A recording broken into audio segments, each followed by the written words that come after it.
reviens aujourd'hui pour la vidéo bilan de la 7e semaine autour de l'alimentation intuitive. Ça y est, c'est reparti, je vous le dis tout de suite parce que je suis assez contente. Amincissement de 300 grammes. Donc après 15 jours de stagnation, je pense surtout suite à l'opération, à la fatigue, etc. Et au fait que voilà, au niveau de ce que je mangeais, tout ne passait pas super bien. Là, j'ai pu reprendre le programme, j'ai pu reprendre les différentes étapes et les exercices. Et du coup, porter mon attention sur mon alimentation à nouveau. Et ça porte ses fruits. Donc, moins 300 grammes cette semaine, je suis contente. Ça paraîtra peut-être peu, mais ceux-là, ils sont partis, ils sont plus à moi, ils sont rentrés à Pétaouchnok chez je sais pas qui. Je les donne, prenez, servez-vous. Et voilà. La bonne nouvelle aussi, et franchement je suis contente, c'est que j'ai terminé l'étape découvrir sa faim, qui était la même étape en fait depuis début février, donc que j'ai commencé le programme Line Coaching. J'en pouvais plus des questionnaires, grosse faim, petite faim, moyenne faim, où c'est que t'en es et tout. J'avais hâte, mais hâte de passer à autre chose. Et c'est le cas depuis cette semaine, donc je pourrais vous en parler à compter de la semaine prochaine, mais là je vais refaire un dernier point sur tout ce qui s'est passé pour moi au niveau de la faim. J'ai pris pas mal de petites notes, histoire de ne pas vous dire de conneries, de ne pas partir dans tous les sens et d'être un minimum structuré. Donc je vais sans doute lire ce que j'ai écrit en fait, exceptionnellement pour vous faire un compte rendu assez rapide. Donc les dernières choses que j'ai eu à faire, ça a été un bilan pendant 10 jours à nouveau de tout ce qui était la faim chez moi.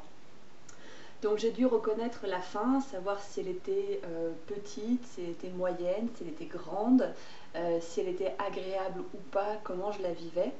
Et la conclusion qui a été donnée à la fin de ces 10 jours, c'est que je savais de mieux en mieux reconnaître ma faim, et ça c'est ce que je vous avais dit sur ma précédente vidéo.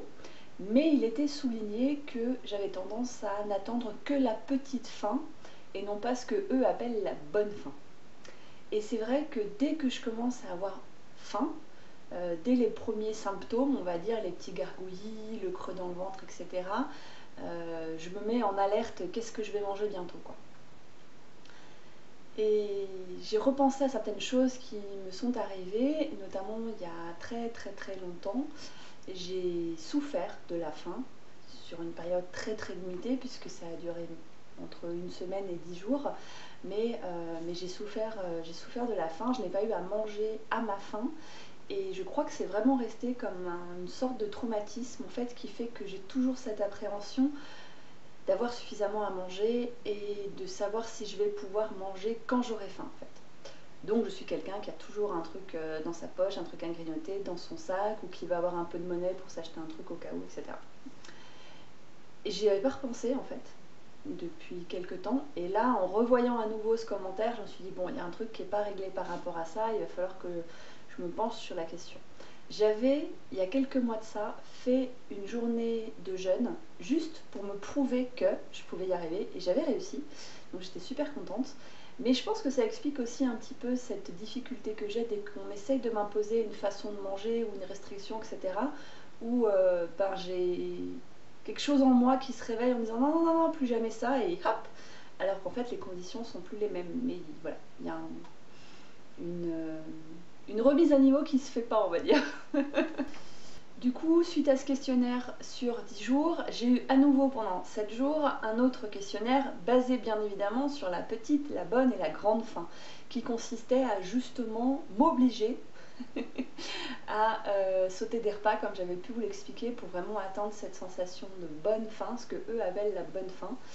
J'ai eu du mal à réaliser l'exercice et c'est là un petit peu la limite dont je vous parlais par rapport à ce programme, c'est que j'aime faire les choses comme je les entends. Je pense me connaître mieux que le compte-rendu que peut me faire un site. Du coup, je ne vois pas d'inconvénient à n'attendre que la petite faim pour manger. La seule chose que ça va changer, c'est que je vais peut-être faire plus de repas que les autres. Et alors ? C'est là, vous voyez, que je dis que c'est super important de se connaître et qu'il y a autant de façons de mincir qu'il y a de personnes. C'est que si j'étais vraiment dans le moule de faisons ce que le site me dit, faisons ce que les professionnels, les experts me disent, je serais en mode panique, je ne sais pas reconnaître ma bonne faim. Mais on s'en fout. Je sais ce qu'est la bonne faim, je sais ce qu'est la grande faim.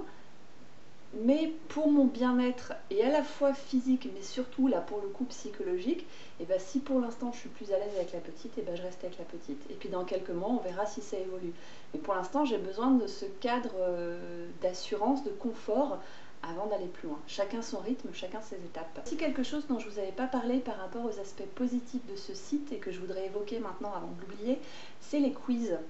Vous avez en fait à chaque fin de parcours d'exercice un petit quiz avec des questions oui-non la plupart du temps, ou en tout cas avec questions à choix multiples, qui vous permettent de valider ce que vous avez compris ou pas de l'expérience que vous venez de mener. Je pense aussi que ce quiz permet d'adapter la suite du programme. Ce qui m'a fait penser à ça, c'est que j'ai eu beaucoup d'exercices sur cette notion de petite, bonne, grosse fin, et je pense sincèrement que c'est parce que dans tous mes questionnaires, je parlais souvent de la petite et pas des autres.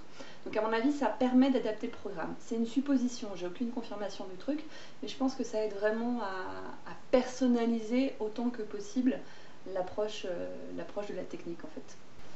J'ai noté aussi quelque chose que je voulais vous lire parce que après avoir découvert la notion de faim, on nous fait travailler aussi sur la satisfaction et il donnait en fait une explication au niveau de ce qu'était le plaisir alimentaire. Donc je vous lis ce que j'ai écrit.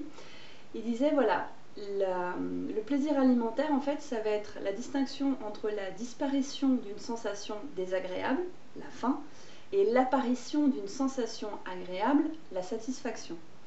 Et que du coup, la notion de rassasiement, être je suis rassasié, donc comprendre la satiété, c'était le soulagement plus la satisfaction. Voilà. Je trouvais que c'était assez bien résumé, donc je voulais partager ça avec vous. Il y a eu aussi un exercice rigolo qui était l'exercice des 100 grammes, où vous deviez en fait préparer 100 grammes de l'aliment de votre choix. Donc tant qu'à faire, prenez un truc que vous aimez. Et il fallait déguster 100 grammes à partir du moment où vous aviez une bonne faim. Donc vous sautiez de repas, si c'est de ce dont vous avez besoin pour avoir une bonne faim. Moi c'est mon cas. Donc j'ai dû sauter de repas et au bout de ces 2 repas, manger ces 100 grammes de cet aliment que j'attendais tant. Du coup, c'est ce que j'ai fait. Et ensuite, et ça a été le nirvana, mais vous allez comprendre après, et ensuite vous mangez normalement le soir, comme vous l'auriez fait, et à la fin du repas, vous repreniez 100 grammes de ce même aliment. Et bien franchement, tester le truc, c'est impressionnant en termes de satisfaction. Le même produit attendu pendant la moitié de la journée, comme l'opération du Saint Graal, parce que j'avais faim, parce qu'il me faisait envie, et le truc mangé par obligation à la fin d'un repas alors que j'ai déjà bien dîné, et ben en bouche, c'est pas du tout la même chose. Alors ça peut paraître con, peut-être que vous le savez intuitivement comme ça, mais le vivre au niveau corporel, au niveau des sensations dans la bouche, l'écœurement, le truc sur le ventre et tout, ça fait vraiment la différence. Donc si vous avez envie d'essayer des trucs d'alimentation intuitive, je vous propose d'essayer cet exercice, il était vraiment sympa. Donc c'est grâce à cette fin d'exercice que j'ai pu passer à l'étape suivante qui est je découvre la dégustation. Donc là il ne s'agit plus de manger avec faim, avec satiété, puisque ce sont des choses qui commencent à être bien admises, ça va être de prendre du plaisir à ce que vous mangez. Et du coup, là à nouveau, on reparle de pleine conscience, on reparle de se poser dans des bonnes conditions pour manger correctement. Et le premier exercice que j'ai fait cette semaine, ça a été une dégustation. Donc en fait, vous avez un petit audio sur le site qui vous permet de déguster des aliments en vous expliquant comment porter attention avec vos 5 sens à cet aliment. Pour ceux qui connaissent, ça peut se rapprocher de la sophrodégustation. D'ailleurs, il faudra que je fasse une vidéo sur le sujet parce que j'ai vécu une expérience de sophrodégustation l'année dernière qui a été absolument incroyable pour moi et il faut que je pense à vous en parler. Donc là, j'avais 3 aliments. C'est le site qui me disait quel aliment prendre. J'avais une pomme, une baguette, donc un morceau de baguette, une baguette de pain j'entends, et un café. Donc à chaque fois, c'était vraiment prendre le temps de déguster, soit par vous-même, soit grâce à l'audio, donc en vous mettant dans des bonnes conditions, à table, seul, dans un joli petit plat, etc. Et de vraiment tout observer. Par exemple, pour la pomme, ça allait être déjà en main, comment est-ce qu'elle était. Est-ce que la peau était lisse? Est-ce que la peau était rugueuse? Pardon, quelle était sa couleur?